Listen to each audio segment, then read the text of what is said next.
Bonjour à tous chers mortels, c'est parti pour mon top 10 des moments les plus épiques de Dragon Ball.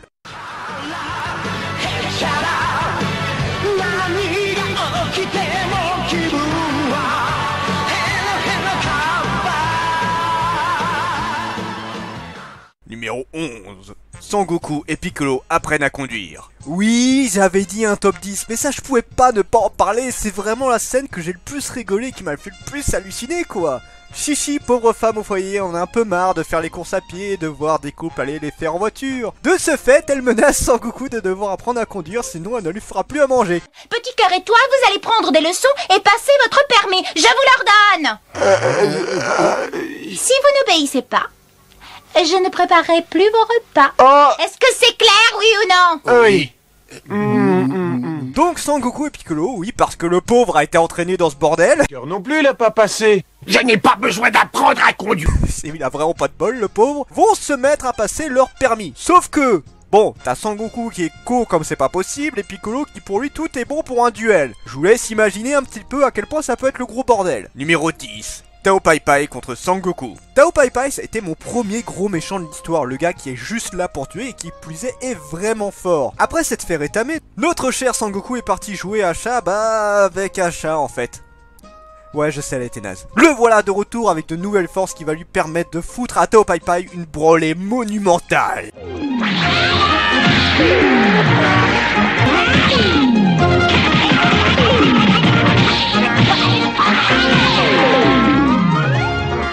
Numéro 9. Final Flash Vegeta. Dans le genre technique ultime qui déchire tout sur son passage, là on est plutôt servi. Des techniques classes et puissantes, il y en a pas mal dans Dragon Ball, mais... la bordel de Dieu, quand je l'ai vu la première fois, j'étais en mode, cette attaque est dévastatrice. Final Flash!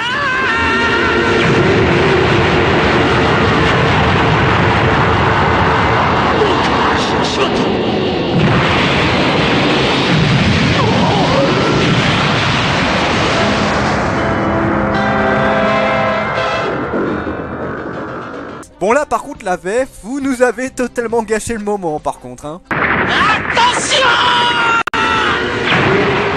Numéro 8. Genkidama. Bon, elle est certes pas autant badass que le Final Flash, mais moi c'est surtout le moment où des milliards de personnes lèvent les bras dans le ciel pour donner la puissance à cette technique. Une attaque qui relie la puissance et l'espoir de milliards de personnes et surtout bordel. Ce moment, même moi j'étais comme un con en train de lever les bras.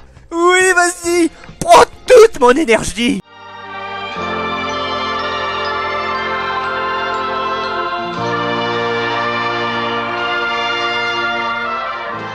Numéro 7. Piccolo contre Sangoku. Bon, dans les mangas, la chose que je préfère par-dessus tout, c'est vraiment les combats. Et là, on a un combat titanesque. La finale du tournoi oppose Sangoku, le sauveur de la Terre, contre Piccolo, celui qui veut l'exterminer. Le mal contre le bien, un combat qui va enchaîner les attaques plus meurtrières les unes que les autres. Dans Dragon Ball, ça a vraiment été le combat qui m'a fait le plus vibrer avant de passer à Dragon Ball Z. Ah, et au passage, ça a été aussi la seule victoire de Sangoku dans un tournoi.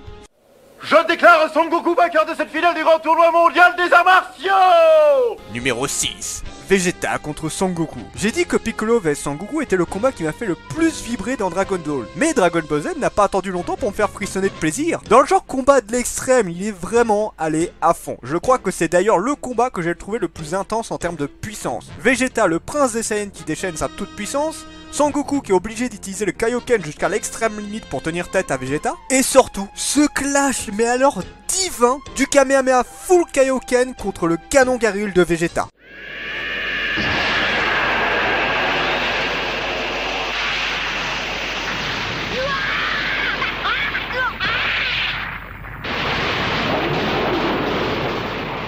Putain, mais rien qu'à voir les muscles de Sangoku, t'as l'impression qu'ils vont exploser quoi. Là j'étais vraiment en admiration. Bon, j'ai dû réveiller tout le quartier à gueuler comme un fou aussi, mais ça c'est autre chose. Piccolo sauve Sangohan. Alors là, cette scène est juste mémorable. Pas pour rien qu'il y ait une figurine sur cette scène d'ailleurs. Piccolo qui a été le mal incarné qui a pris Sangohan sous son aile pour l'entraîner et réussir à utiliser sa puissance dévastatrice. Napal qui a décidé de tout exterminer lance une attaque sur Sangohan. Piccolo s'interpose pour le sauver. Celui qui était le mal incarné se sacrifie pour sauver la seule personne pour qui il a eu de l'affection.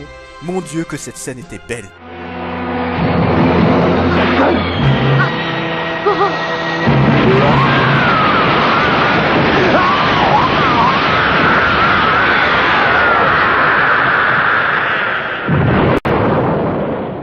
Numéro 4. Jackie Chun contre Sangoku. Alors, c'est sûr que comparé aux autres combats que j'ai parlé avant, il fait un petit peu ridicule, mais c'est surtout l'importance qu'il a eu dans l'histoire qui m'a marqué. Premier tournoi de Sangoku.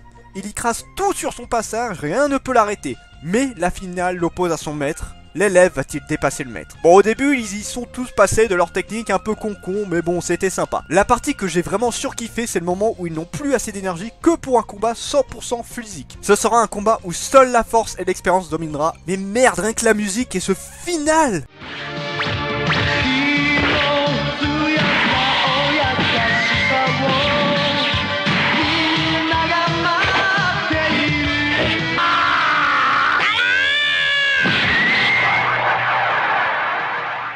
Ça s'est joué à peu de choses, mais Tortue Géniale a gagné. Numéro 3. Le sacrifice de Vegeta. Oh là là là là là là là là. Alors là, c'est un peu pareil que Piccolo, mais lui franchement, j'aurais jamais cru ça possible. Là on a vraiment le degré ultime de la personne qui ne pensait qu'à se battre et à tout faire pour surpasser son rival. Mais Boubou est une menace trop grande. Vegeta fait l'ultime sacrifice pour protéger sa femme et son fils. Et il se donne la mort pour arrêter Boubou. Une scène qui a marqué beaucoup de monde, à juste titre je pense.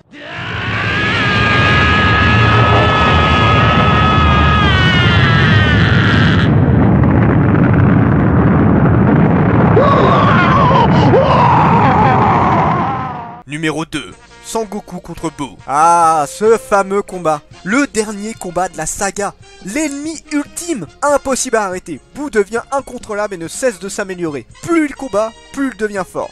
Sangoku entame avec lui un combat sous son niveau 3 qui demande une énorme quantité d'énergie. Il arrive à peine à le tenir, un combat sans fin. Boo est véritablement fort et intombable. Sangoku tente le tout pour le tout avec le fameux Genkidama. Cette scène a vraiment été travaillée aux petits oignons. Vegeta qui tente désespérément de tenir Boo. Le Boo gentil qui essaie lui aussi de retenir le temps que Sangoku finisse le Genkidama. Hercule qui convainc les terriens de donner leur énergie pour sauver le monde et qui en prime sauve Vegeta. Non mais franchement là pour le coup, merci Hercule. Et on finit avec l'attaque du Genkidama sur Boo en se remémorant tous les combats contre Boo qui aura été vraiment un adversaire des plus coriaces et surtout inoubliables.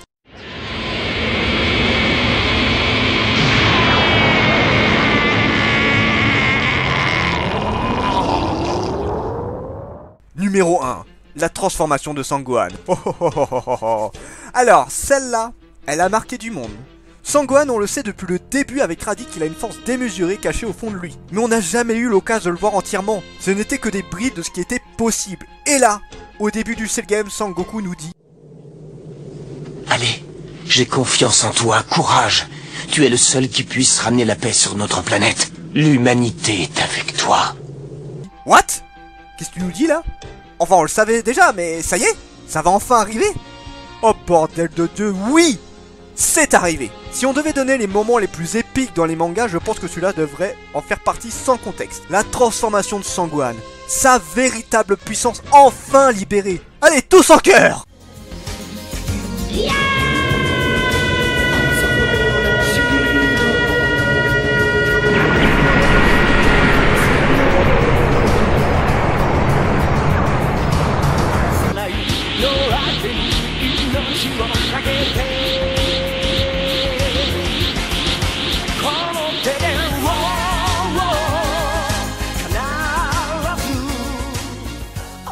Jouissif, merde, la musique, la scène, les frissons de la puissance de Sangohan. Là on a vraiment eu quelque chose d'intense à un degré divin.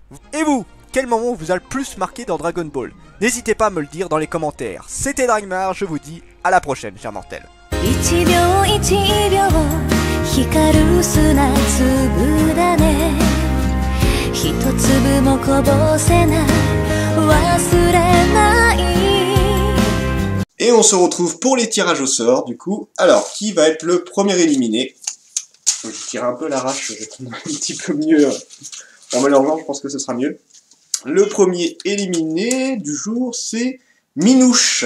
Minouche, le premier éliminé. Qui c'est qu'on va avoir d'autres? Bon, est-ce qu'on va avoir des gens que je connais un peu? Parce que là, c'est surtout, pour l'instant, c'est un abonné lambda, mais est-ce que ça on va tomber sur ceux que je connais un peu plus? Nous avons Lilou366. Alors, on reste encore dans la norme. Et le dernier pour cette vidéo, vu qu'il y en a encore une autre qui doit sortir juste après. Le dernier, ça sera celui-ci avec Sébastien Bov. Sébastien Bov, désolé, tu as tenu un petit peu, mais pas assez pour le coup. Et on se retrouve pour la prochaine vidéo, pour le prochain tirage au sort.